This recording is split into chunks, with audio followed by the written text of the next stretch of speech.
Assalamualaikum warahmatullahi wabarakatuh. Sahabat sekalian, bertemu kembali dengan saya, Dr. Yan. Hari ini kita melanjutkan diskusi terkait overweight, kegemukan, dan obesitas. Topik hari ini mengerucut satu hal, yaitu pengaruh obesitas terhadap PCOS. Maaf, ini istilahnya mungkin sedikit berbau medisnya agak kuat. Jadi PCOS adalah singkatan dari Polycystic Ovarian Syndrome. Nah, ketika kita diskusi terkait dengan obesitas dengan PCOS, tidak bisa dihindari, maka akan berkaitan dengan kesuburan. Kalau sahabat sekalian ngobrol dengan teman-teman yang pernah dirawat dengan infertilitas, salah satu hal yang sering dijelaskan oleh seorang dokter adalah PCOS tersebut. Yang diingat biasanya oleh pasien itu, telur saya dibilang kecil-kecil, nggak matang-matang dok, gitu. Sudah dikasih obat untuk menginduksi, tapi juga nggak bisa matang, nggak bisa keluar setelurnya, jadi saya nggak hamil-hamil dan sebagainya. Nah, sahabat sekalian, Polycystic Ovarian Syndrome adalah secara fisik dulu saya jelaskan, adanya folikel-folikel yang tidak sampai matur di dalam indung telur. Nanti silakan dilihat gambarnya. Nah, folikel ini kalau indung telur itu besarnya rata-rata adalah 3 cm, itu di sekeliling ovarium ini 1, 2, 3, kadang-kadang sampai 10. Semuanya tidak ada yang dominan. Jadi kalau yang normal di indung telur itu ada namanya folikel yang kecil, folikel antral dan sebagainya, adalah folikel yang dominan.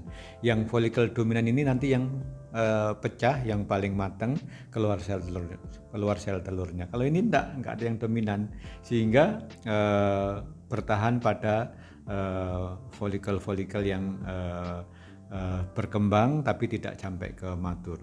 Nah, gambaran USG-nya itu seperti roda berdadi, istilahnya demikian. Nah, kenapa demikian? Kenapa terjadi PCOS? Untuk memahami ini, kita memang harus sedikit membahas mengenai keseimbangan hormon.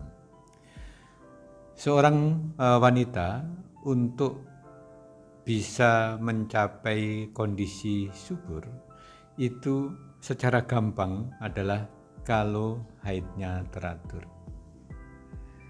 Haid teratur, jumlah haidnya normal, tidak sedikit, tidak berlebihan dan sebagainya. Nah, haid yang teratur ini dikelola oleh 4 hormon. Estrogen, progesteron, LH, sama FSH. Nanti saya selipkan lagi gambarnya biar gampang dipahami.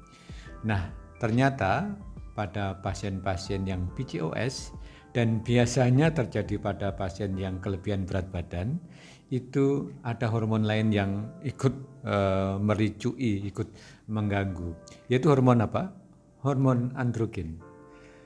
Hormon androgen adalah sebenarnya hormon utama seorang laki-laki, yang memang pada wanita itu selalu ada dalam jumlah yang kecil. Nah, hormon androgen ini yang nanti saya jelaskan menimbulkan berbagai keluhan dari seseorang yang menderita obesitas. Karena memang sebenarnya dia tidak boleh dominan, tidak boleh tinggi kadarnya. Nah, ketika tinggi, salah satu efeknya adalah folikel tersebut tidak bisa matur, dindingnya tebal, tidak ovulasi, sehingga wanita tersebut jadi tidak subur. Tidak bisa ketika walaupun sudah berhubungan seksual, ada spermatozoa masuk, tapi tidak ada ovulasi, tidak ada bibit dari wanita tersebut yang pecah kemudian bisa bertemu dengan spermatozoa. Sahabat sekalian, seberapa sering sih masalah ini terjadi pada seorang wanita? Berdasarkan penelitian, PCOS insidensinya atau angka kejadiannya itu terjadi pada 1 di antara 5 wanita. Jadi sekitar 20%. Jadi lumayan sering ya. Dan kembali lagi, maaf kok saya sepertinya kok nguber-nguber terus masalah wanita yang overweight. Karena kenyataannya demikian. Jadi proporsinya akan lebih tinggi terjadi pada wanita dengan overweight, kelebihan berat badan. Nah, mungkin ada pertanyaan sebaliknya.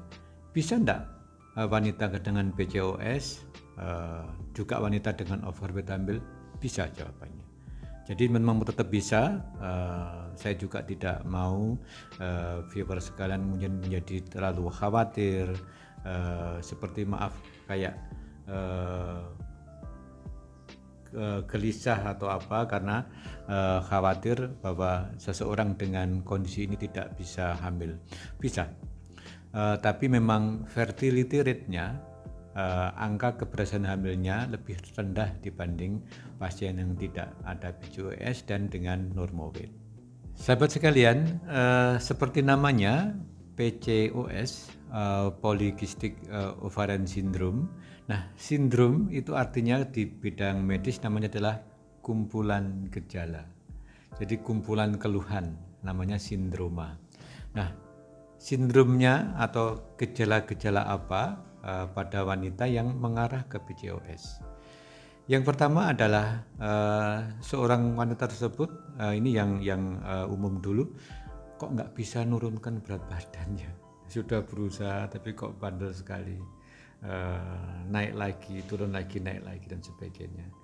Yang kedua ada tanda-tanda, tadi sudah saya jelaskan, ada hormon wanita laki-laki yang terlalu berperan tadi, sehingga pada wanita tersebut dengan PCOS akhirnya tumbuh bulu-bulu yang relatif lebih banyak dibanding wanita yang tidak PCOS. Kadang-kadang malah kelihatan kumisnya samar-samar dan sebagainya gitu. Itu mungkin salah satu tanda yang gampang dikenali. Nah, yang lain lagi adalah penurunan sexual desire. Jadi libidonya agak turun kalau pada pasien seperti ini. Kemudian yang lain lagi adalah, walaupun tidak semua, kadang-kadang wanita tersebut rasanya kayak gampang lelah ya. Jadi ini salah satu, mungkin tentunya penyebab yang lain banyak untuk gampang lelah, tapi ini juga rangkaian dari sindroma PCOS. Gejala yang lain yang timbul atau dirasakan seorang wanita yang pada kondisi atau menderita PCOS adalah haidnya tidak teratur ya, irregular. Yang kemudian tumbuh banyak jerawat, dan yang lain adalah terjadi resistensi insulin. Sahabat sekalian, yang terakhir sharing mengenai PCOS adalah tentunya setelah kita tahu definisinya, kemudian tahu gejalanya dan tahu akibatnya, maka adalah bagaimana mengatasinya, PCOS healing. Jadi ada beberapa hal yang substansial yang bisa dilakukan adalah memang perubahan perilaku. Jadi healthy life-nya sudah harus diterapkan. Nah, beberapa yang penting adalah berusaha untuk menurunkan berat badan dengan makan makanan yang sehat. Penurunan berat badan akan secara signifikan membantu memecahkan masalah ini. Nah, yang lain adalah apabila terjadi ini memang kita harus cek salah satunya kadar gula darah dan dikelola dengan baik. Artinya apabila terjadi resistensi insulin dan sebagainya harus dilakukan treatment sehingga tadi yang saya bilang ada circulus vitiosus, lingkaran setan antara overweight, kemudian gangguan hormon, tidak ovulasi dan sebagainya itu bisa diputus sehingga seseorang menjadi subur kembali. Jadi demikian sahabat, bahasan kaitan khusus antara overweight dan obesitas terhadap sindroma ovarium polycystic, atau dalam bahasa Inggris ada polycystic ovarian syndrome. Semoga seri ini memberikan manfaat dan pemahaman yang lebih baik. Silakan ajukan pertanyaan ataukah diskusi, nanti akan kita bahas pada sesi ASMI Tanya Dr. Yan. Demikian, take care, stay healthy, see you tomorrow. Mari dukung channel ini dengan memberikan like, share, comment, and subscribe.